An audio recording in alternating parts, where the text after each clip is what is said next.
Êtes-vous pour ou contre les livres audio? C'est la question à laquelle je vais essayer de répondre dans cette vidéo, nouvelle vidéo dans laquelle je donne mon avis sur un débat, sur une question, sur une thématique liée à la littérature, comme la toute première fois où je vous avais parlé des liseuses électroniques. Mais là, cette fois-ci, je vais vous parler de la littérature audio. Parce qu'il m'arrive très souvent de dire qu'effectivement, moi, je pratique très régulièrement l'écoute de livres, soit lorsque je fais des tâches ménagères, soit lorsque je me rends au travail, en voiture, à pied. J'adore écouter des livres audio. Et c'est vrai qu'il m'arrive très régulièrement de recevoir des réponses très étonnantes de la part de personnes qui contestent tout à fait ce mode de lecture, qui vont même jusqu'à considérer que nous ne sommes pas légitimes à parler ensuite d'un livre lorsque nous l'avons écouté et pas lu directement. Je me suis donc dit que c'était intéressant de répondre à cette question, de traiter le sujet des littératures audio dans ce format de vidéo un peu débat littéraire. Vous l'avez compris, donc, pour moi, il n'y a pas vraiment de suspense. Je suis absolument pour la littérature audio. D'abord, ça permet une certaine accessibilité. Oui, parce que grâce à la littérature audio, nombre de personnes malvoyantes, voire aveugles, qui peuvent avoir accès à un grand nombre de livres, soit des grands classiques, mais également des livres plus contemporains, parce que de plus en plus de livres sont ainsi lus, sont ainsi vendus, mais grâce à des associations, sont disponibles gratuitement pour les non-voyants et pour les aveugles. C'est une chance extraordinaire, c'est un progrès immense, et rien que pour ça, je trouve que c'est assez scandaleux de venir dire à une personne qui n'a pas la possibilité de voir, c'est son seul accès à la littérature, de venir lui dire bah toi, de par ton handicap, tu ne seras jamais légitime à donner ton avis sur un livre parce que tu l'as entendu et tu ne l'as pas lu. Je trouve ça c'est très grave. Donc on accepte bien de leur vendre notre voix, comme je dis souvent, mais ensuite on n'accepte pas d'entendre leur voix pour nous parler des livres qu'ils ont entendus. Mais il n'y a pas qu'une question d'accessibilité, il y a également, je trouve, un sujet du temps. Voilà, trouver toujours le temps pour lire. Et beaucoup disent, mais moi en fait j'aimerais bien lire davantage, mais je n'ai pas le temps. Et si ces personnes-là sont fermées à la littérature audio, je trouve qu'elles devraient vraiment essayer de faire l'effort, au moins de commencer à essayer des livres audio, parce que c'est vraiment quelque chose qui va vous permettre de gagner du temps et de lire davantage. C'est pas vraiment une question d'être dans l'efficacité à tout prix, mais vraiment, et je comprends, il y a des journées où on n'a pas du tout le temps de lire. Ceux qui ont des enfants, qui travaillent, le matin donc ce n'est absolument pas possible, ensuite toute la journée vous êtes au travail, vous rentrez, il y a une sorte de tunnel, il faut pas être naïf, il y a une sorte de tunnel lorsque vous avez des enfants, de la fin du travail jusqu'à peu près, ça dépend de l'âge de vos enfants, jusqu'à 22-23 heures, et après, en fonction de votre travail, vous n'avez absolument pas forcément envie d'ouvrir un livre et de vous y mettre. Donc, essayez, si vous aimez ça, de trouver une solution pour essayer de lire malgré tout, dans tous ces temps-là. Et elle existe, je vous le dis, c'est la littérature audio. Si vous allez au travail en voiture, au lieu d'écouter la radio ou des CD, vous mettez votre livre audio dans la voiture. Si vous y allez à pied, vous l'écoutez lorsque vous marchez, en faisant très attention évidemment, je vais y revenir après. Si vous y allez en vélo, non. Par contre, évidemment, c'est interdit absolument d'écouter n'importe quoi. Et moi, en vélo, c'est vraiment ma limite absolue. Je n'écoute pas de littérature audio, je n'écoute absolument rien d'ailleurs en vélo. Donc voilà, essayez de gagner du temps. Ou alors si vous êtes, je ne sais pas moi, si vous faites à un moment donné à manger, du ménage, le soir, vous avez besoin de faire du ménage, vous avez besoin de faire, je ne sais pas, n'importe quelle tâche ménagère qui ne nécessite pas de se concentrer mentalement, eh bien écoutez des livres audio en même temps. Donc voilà, c'est vraiment quelque chose qui permet de faire gagner beaucoup de temps. Et donc encore une fois, ceux qui vont rejeter en bloc la littérature audio vont être soit des gens qui vont pas comprendre l'accessibilité que ça peut permettre pour les personnes aveugles, ou alors qui ne vont pas comprendre qu'il y a des gens qui n'ont vraiment pas du tout le temps dans une journée de se poser une heure, d'ouvrir un livre, voire même d'avoir la fatigue, de lutter contre cette fatigue visuelle, mentale, physique, d'ouvrir un livre. Donc encore une fois, moi je conteste vraiment tous ceux qui rejettent en bloc. Il y a un peu de mépris derrière. Et derrière ce mépris, je trouve que c'est assez grave d'ailleurs de rejeter comme ça en bloc la littérature audio. Mais la littérature audio, ce n'est pas seulement qu'une question de pratique, une question d'accessibilité, ça peut également être un grand plaisir.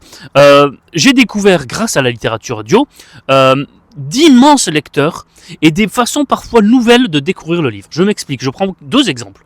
L'exemple d'abord de Albert Camus, L'étranger. J'ai lu L'étranger lorsque j'étais lycéen, un peu plus tard peut-être, je devais avoir 20 ans. J'avais beaucoup aimé ce texte et j'avais été saisi évidemment par l'absurdité du livre et la quête de sens qui était présente dans le texte d'Albert Camus. Mais un jour, j'avais envie de le relire et justement j'avais beaucoup de trajets en voiture à faire et je l'ai trouvé dans une médiathèque en CD, livre audio, lu par Albert Camus lui-même. Je me suis empressé de l'emprunter puis de l'écouter. Et là ça a été un choc. une immense révélation, parce que je me suis rendu compte qu'Albert Camus donnait tout son sens à ce texte, et notamment le personnage de Meursault, sa personnalité à la fois naïve, indifférente, presque parfois agaçante de par sa distance qu'il met entre lui et le monde. En fait, on le sent et on l'entend dans la voix un peu presque grinçante, presque pinçante, pince sans rire d'Albert Camus lorsqu'il lit ce texte. Je vous encourage vraiment, hein, ça se trouve très facilement, je pense, sur Internet aujourd'hui, ou alors, comme moi, dans une médiathèque, mais je vous encourage à écouter cette lecture de l'étranger par Albert Camus lui-même. C'est exceptionnel, c'est un chef-d'œuvre en tant que tel. Mais vous en avez d'autres. Je crois que Pierre Lemaître lit lui-même ses propres livres, et c'est franchement très agréable à entendre. Et puis, il y a même des grands lecteurs. Il me semble que Fabrice Lucchini a lu un excellent Voyage au bout de la nuit. Je pense également à une excellente adaptation, une excellente lecture par Raphaël Antoven, il me semble, de L'insoutenable légèreté de l'être, ou alors de André Dussolier, de Marcel Proust, dans La recherche du temps perdu. Vous voyez, on va se lancer dans la lecture commune, dans La recherche du temps perdu. On est à peu près déjà 25 pour faire cette lecture commune tous ensemble dans La recherche du temps perdu de Proust. Je vous remettrai le lien sur mon Discord si vous voulez nous rejoindre dans cette grande aventure qui n'a pas encore démarré. Je laisse vraiment du temps pour la démarrer, pour permettre à un maximum de personnes de nous rejoindre. Et bien si vous avez envie de le faire en littérature audio, ça ne sera pas du tout de la triche. Il faut vraiment arrêter de voir ça comme de la triche, de la paresse. Non, c'est encore une fois du plaisir pour certains, du temps et de l'accessibilité. Eh bien, il y a une formidable édition et collection, je vous la mettrai là aussi en lien, dans La recherche du temps perdu, lue par plusieurs narrateurs, et notamment, je crois qu'il y a André Dussolier parmi ceux-ci, et j'avais été saisi, mais il est extraordinaire lorsqu'il lit La recherche du temps perdu de Marcel Proust. C'est un chef-d'œuvre en tant que tel. Il y a le texte qui est un chef-d'œuvre, mais il y a la lecture d'André Dussolier qui nous permet de donner encore une autre dimension au livre audio. Donc pour résumer, la lecture audio, c'est pratique. Ça permet une grande accessibilité et ça peut être également un immense plaisir de lecture, redécouverte d'un livre, ou alors de l'entendre et puis d'entendre des prestations extraordinaires, soit par des grands comédiens, soit par des gens vraiment dont c'est devenu le métier. Il y a des gens qui travaillent, dont c'est le métier d'être des lecteurs audio et qui sont prodigieux, qui savent très bien le faire. Donc évidemment, il y a certaines versions que vous allez trouver sur Internet, sur YouTube, qui sont très mauvaises et qui parfois ne rendent pas service au livre audio. Le rythme est mauvais. Les articulations sont mauvaises, la façon de lire, encore une fois, les phrases sont saccadées ou parfois accélérées ou parfois trop lentes. Et je trouve que ces versions-là ne rendent pas service à la littérature audio. Et si vous tombez dessus la première fois, vous pouvez vous dire, en fait, c'est nul la littérature audio, je ne comprends rien, ça va trop lentement, ça va trop vite, il articule mal, je ne comprends strictement rien. Et je peux l'entendre. Mais vous avez vraiment de belles versions qui existent. Et je vous en conseille et renseignez-vous, vous allez pouvoir les trouver. Vous avez également des applications, vous avez Kobo qui fait ça, vous avez Audiolib qui existe par application et Audible, je crois avec Amazon qui avec un système d'abonnement vous permet d'avoir quelques crédits par mois.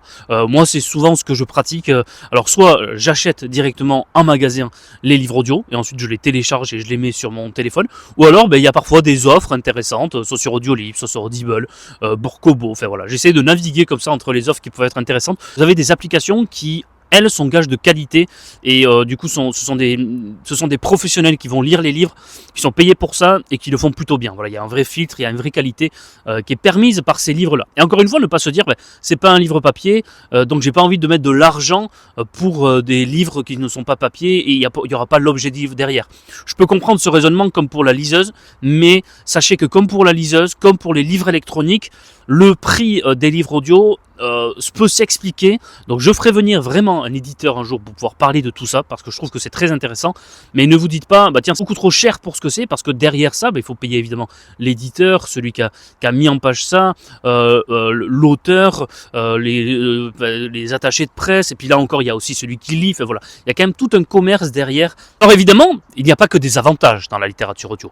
Il y a aussi quelques écueils, quelques pièges, quelques obstacles. Le premier, je l'ai dit, c'est certains sont absolument liés au papier. Voilà, au fait de tourner la page, l'odeur, un peu comme toute l'autre fois, la liseuse électronique, le fait d'avoir en main le livre, le fait d'associer vraiment le plaisir de la littérature à ça. Et ça, je peux l'entendre, effectivement, vous n'aurez pas ce plaisir-là lorsque vous avez avec un livre audio. Donc vous n'allez pas avoir les pages à tourner, vous n'allez pas avoir la possibilité, et ça c'est important, je le sais, vous n'allez pas avoir la possibilité, lorsque vous lisez, pour retenir des informations, de faire soit de stabiloter, de noter au crayon, de noter à côté. Si vous êtes en train de faire la cuisine, vous n'allez pas mettre pause, prendre le papier, noter, etc. Ce que vous venez d'entendre, donc prendre des notes.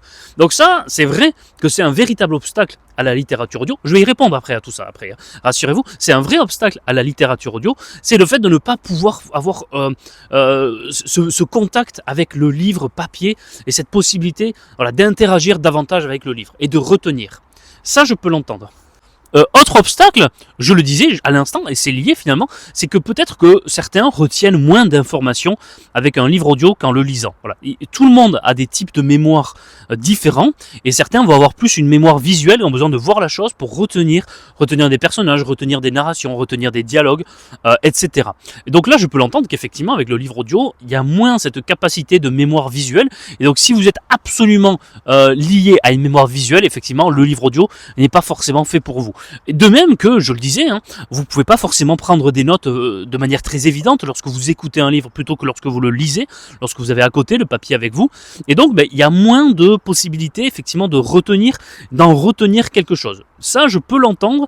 Et encore une fois, ça va dépendre du type de lecteur et de ce que vous attendez d'un livre. Et là aussi, je vais y répondre après à cet obstacle-là, qui est un vrai obstacle. Ça, je l'entends davantage qu'un nom de principe et que de se dire qu'on n'est pas légitime, qu'on apprécie moins.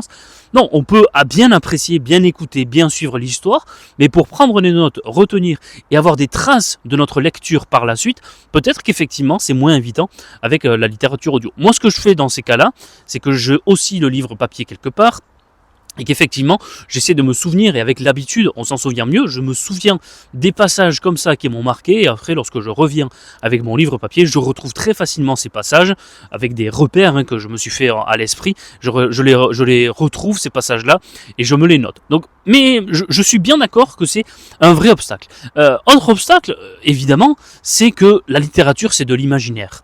Et qu'on a besoin de développer notre propre imaginaire. Et qu'avec la lecture, la voix d'un narrateur, certains vont me dire, il y a moins ce lien avec le texte, qui est un lien pur, qui est un lien dans l'imaginaire. Et ça, encore une fois, c'est une vraie réponse, qui est convaincante, que je trouve intéressante. Et effectivement, l'action du lecteur est moindre, et peut-être un peu plus passive, lorsqu'on est dans un livre audio. C'est-à-dire que y a une voix, il y a une intonation. Je le disais tout à l'heure avec Albert Camus, vous voyez, le personnage de Meursault, je l'ai mieux compris lu par Camus, mais peut-être que le personnage de Meursault, on pourrait lui donner notre propre interprétation, une identité, une personnalité presque différente de ce qu'aurait voulu l'auteur. Là, je fais confiance à Albert Camus parce que c'est l'auteur, donc il sait à peu près la personnalité qu'il veut donner à Meursault. Mais si ça avait été un narrateur extérieur, vous voyez, peut influer sur l'image que vous laisse un personnage, ou sur l'image que vous avez un personnage dans la façon de le lire. La voix, l'intonation, il peut y avoir un peu d'ironie, de sarcasme dans la voix d'un personnage, et qui n'était pas du tout l'intention première de l'auteur. Donc ce sont des arguments qui sont absolument recevables, et que je comprends absolument. Encore une fois, il n'y a pas de problème avec ça. C'est pour ça que moi, je pratique la littérature audio dans des cas très précis. Voilà, je ne vais pas lire tous les livres, j'essaie de faire un certain filtre lorsque je fais de la littérature audio. Je vais par exemple lire des récits, des témoignages lorsque je les trouve en littérature audio. Je trouve ça intéressant, il y a une seule voix, un seul narrateur, c'est linéaire, il n'y a pas forcément besoin de grandes personnalités qui a accolé au personnage. Là, tous les arguments qu'on donnait tout à l'heure sont un peu effacés par ce fait-là de lire des récits ou des témoignages. Autre type de lecture que je vais faire avec un livre audio, ça va être des livres où je vais voir avant, je vais me renseigner, où il y a peu de dialogue. Parce que c'est vrai qu'aussi, avec la littérature audio, les dialogues peuvent vite vous perdre si vous n'avez plus exactement qui parle, parce que vous n'avez pas les tirés, vous n'avez pas la ponctuation. Donc j'essaye de choisir des livres qui n'ont pas trop de ponctuation pour pas me perdre et pour pas être complètement perdu. Parce que oui, il faut quand même de la concentration lorsque vous lisez, lorsque vous écoutez un livre audio. Vous n'êtes pas du tout dans une attitude complètement passive où on pourrait se dire il n'y a rien à faire, il y a juste à écouter. Non, il faut quand même un grand effort de concentration pour rester dans le texte, pour rester vraiment concentré sur qu'est-ce qui se passe, qui est-ce qui lit, etc. Et donc s'il y a trop de personnages, trop de dialogues, par exemple je pense qu'un livre russe comme Dostoïevski, Tolstoï, sont pas très adaptés à la littérature audio, même s'il peut y avoir des grandes lectures de Dostoïevski ou de Tolstoï, mais quand même il y a pas mal de dialogues, et puis il y a surtout beaucoup de personnages, et on peut rapidement se perdre. Voilà, je trouve. Et dans ces cas-là, je trouve que c'est bien d'avoir ce rapport visuel avec le texte. Mais par exemple, je parlais tout à l'heure de Proust ou de Camus, L'étranger. Lorsqu'un livre est écrit à la première personne, ben, je trouve que la littérature audio s'adapte bien. Donc j'essaie vraiment de choisir mes livres audio en fonction de tous les écueils dont je suis conscient que j'ai évoqués dans cette vidéo, et qui sont de vrais écueils, qui sont de vrais obstacles, et qui sont des vrais arguments qui pourraient aller contre la littérature audio. Mais effectivement, ils sont contre la littérature audio, ils s'opposent, ils posent des obstacles qui fait que moi je les évite en choisissant vraiment les livres que je vais lire avec la littérature audio.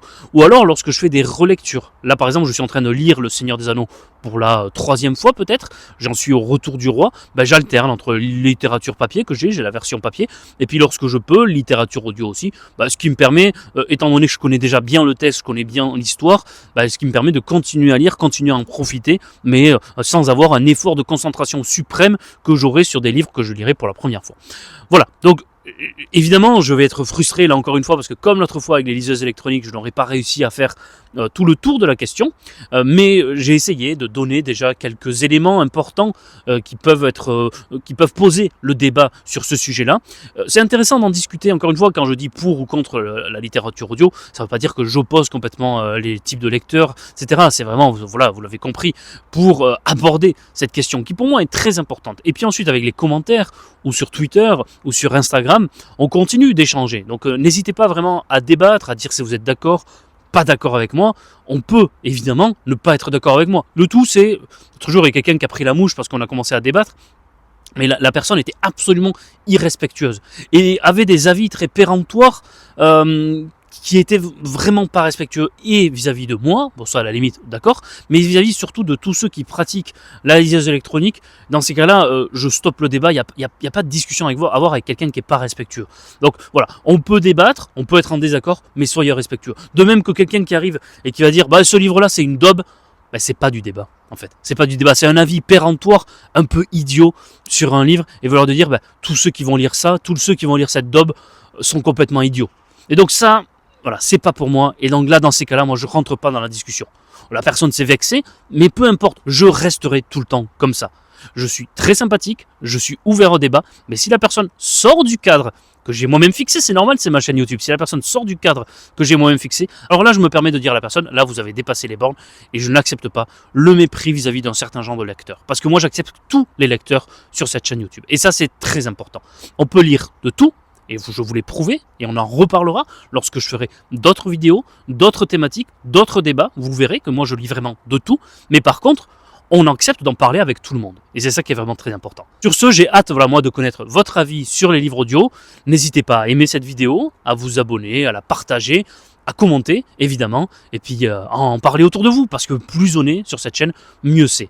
Sur ce, prenez soin de vous, lisez des livres, et à très très bientôt pour une nouvelle aventure, une nouvelle vidéo des Mémoires d'Adrien. Au revoir.